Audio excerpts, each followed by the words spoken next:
Welcome to another Treats and Eats Copycat Disney recipe video. We hope you're enjoying our YouTube channel. We've got a ton of great videos for you to check out, so we hope you'll look at them all, and if you like them, hit subscribe. If you'd like to see any recipes that we haven't shown yet, you can go ahead and leave those in the comments too. Speaking of choosing recipes, this one's special because we let our friends on Twitter pick what recipe we do next. And after our poll finished, by a very slim margin, you guys chose for us to make, drumroll please, the churro. That's right, Disney's churro recipe will be our next copycat recipe. We're so excited to make this with you. They're super yummy and so warm and covered in cinnamon-sugary goodness. So we're really excited. So let's get started. I'm going to put the list up for you of ingredients that you'll need, and while you take a look at that, I'm going to move over to the stove. So go ahead and pause it if you need more time. Next, we're going to take our water and we're going to crank up the heat. So we want to bring it to a boil. And we're going to add our butter. It's a half cup of butter. You can cut it up if you want. Since we're going to boil it, it will melt pretty quick, and I've already softened my butter, so I'm not going to cut it up. I'm just going to throw it in there.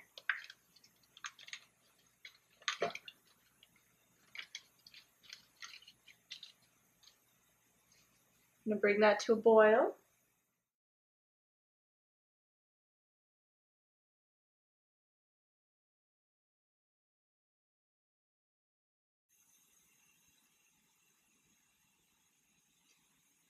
Once it's boiling, you're going to add your flour, stirring it while you add.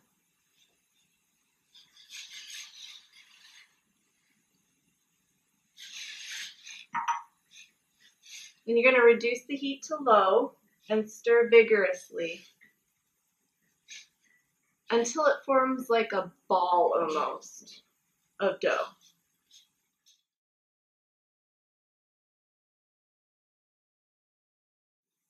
Once it's in that ball, you're going to remove it from the heat completely.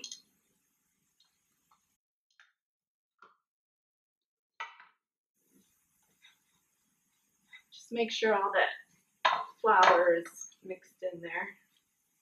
Next, you're going to add your eggs. Now, I already scrambled mine, so make sure you scramble yours first before adding. You're just going to mix while you add them.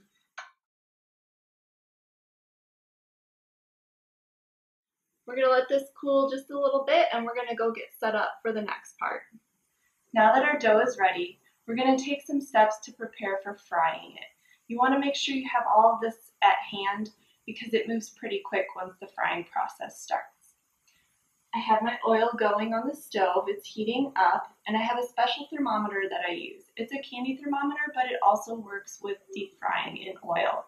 So if you're picking up a thermometer, make sure it does both, or at least the oil part for this particular recipe. But I like to do candy too, so I got one that does both.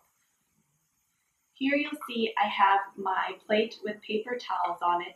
That's where I'm going to put the churros when I pull them out of the oil. It just catches any excess oil that might drip off. And I've got another plate where I'm going to roll the churros in my cinnamon and sugar, yum, and then of course a serving plate. I also have, because we are a Disney copycat recipes video series, we like to do things with just a hint of magic to everything. That means just one step above what the recipe calls for. We call it our sprinkling of pixie dust. And today my sprinkling of pixie dust is in my cinnamon and sugar. So instead of just using plain sugar and cinnamon, I took my mixture and I added a few drops, just a few, of red food coloring. You can see there, it makes it red and it's fun and festive, and you can use any color you like, so whatever you're celebrating, or if you're just your favorite color, you can do that and just mix it in. It does take a little while to mix, and it looks like it might not because it kind of clumps at first, but just keep mixing and mixing and you'll see it forms that nice consistency. So once you do that, you can go ahead and spread it out on your plate.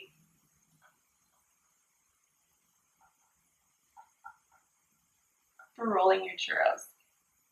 And that's all good, so we'll set that aside. And finally, we prepare the dough. And what we're gonna do is take a disposable frosting bag. You could use a reusable one. I just like the disposable ones because I don't have to clean them. They're such a hassle. But you'll cut off the tip and you'll take a frosting tip.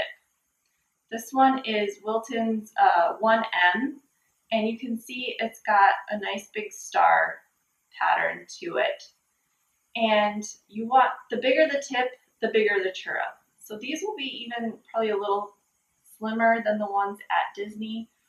But if you want the thicker ones, you can find bigger tips than this. This is just the one I had, and I don't mind skinny churros. I could just eat more of them, right?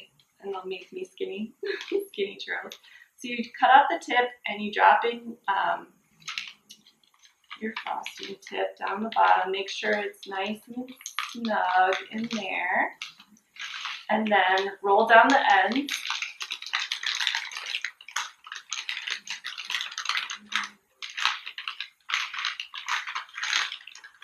And then you're going to scoop in your batter.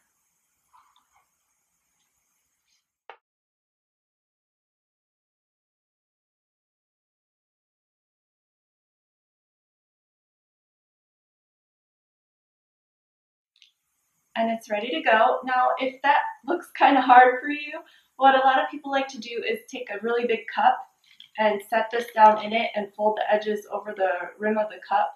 And that way the cup holds it so they can scoop.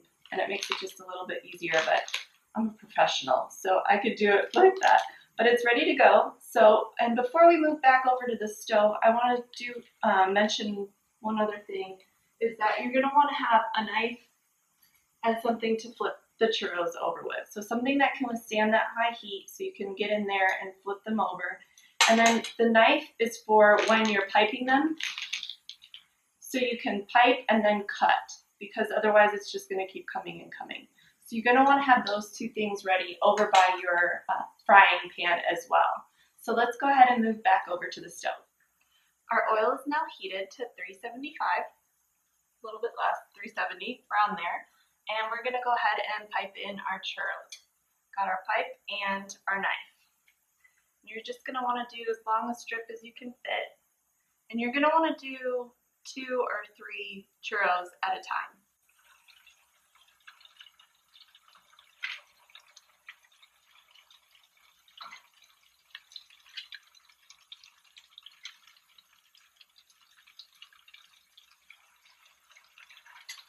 You just let them cook about 2 minutes on each side. You want them golden brown.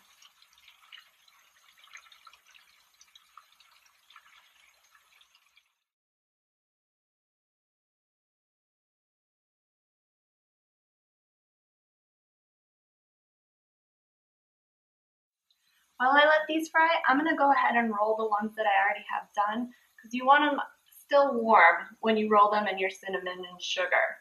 And I don't want these to cool off too much. So I'm gonna go ahead and roll these.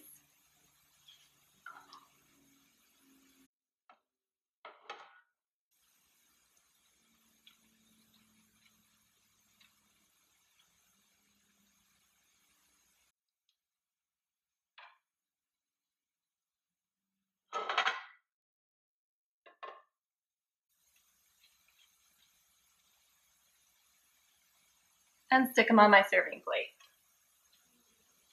They look so delicious.